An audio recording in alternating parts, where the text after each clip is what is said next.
আসসালামু আলাইকুম গাইস। আমার এটা প্রথম ব্লগ, সবাই সাবস্ক্রাইব করে পাশে থেকে। ওই দিনকে সকাল সকাল খাবার খাওয়ার জন্য চলে গেলাম বাইকে নিয়ে চাবাউতে। ভাই তো চাবাউতে যে সেই রকম খুশি ছিল। গেটে দাঁড়িয়ে চাবাউকে দেখে ঢুকে এলাম। ভিতরে এত সুন্দর গ্রান, আমি তো খিদায় পাগল হয়ে গেলাম। একটু পাগলামি সাগলামি করতে লাগলাম। টের ফাঁকে একটু দেখে নাও, ঢুকে মেনুতে দেখলাম এত সস্তা।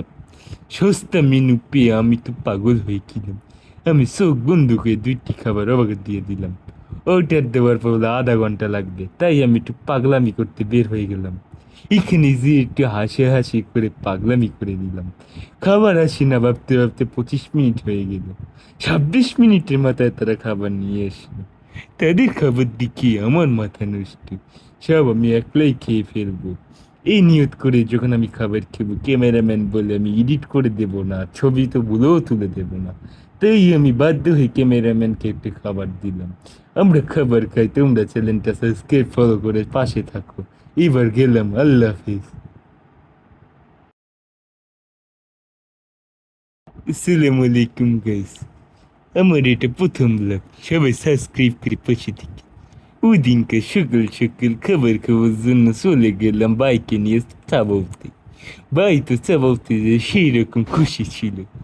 গেটে দাঁড়িয়ে চাবাউকে দেখে ঢুকে এলাম। ভিতরে এত সুন্দর গ্রান, আমি তো খিদায় পাগল হয়ে গেলাম। একটু পাগলামি সাগলামি করতে লাগলাম। টের ফাঁকে একটু দেখে নাও, ঢুকে মেনুতে দেখলাম এত সস্তা। সস্তা মেনু পেয়ে আমি তো পাগল হয়ে গেলাম। আমি চোখ বন্ধ করে দুইটি খাবার অবাক দিয়ে দিলাম। অর্ডার দেওয়ার পর বলে আধা ঘন্টা লাগবে, তাই আমি একটু পাগলামি করতে বের হয়ে গেলাম। এখানে যে একটু হাসি হাসি করে পাগলামি করে দিলাম। খাবার আসি না ভাবতে ভাবতে 25 মিনিট হয়ে গেল। 26 মিনিটের মাথায় তারা খাবার নিয়ে আসলো। তাদের খাবার দেখি আমার মাথা নষ্ট। সব আমি একলাই খেয়ে ফেলবো।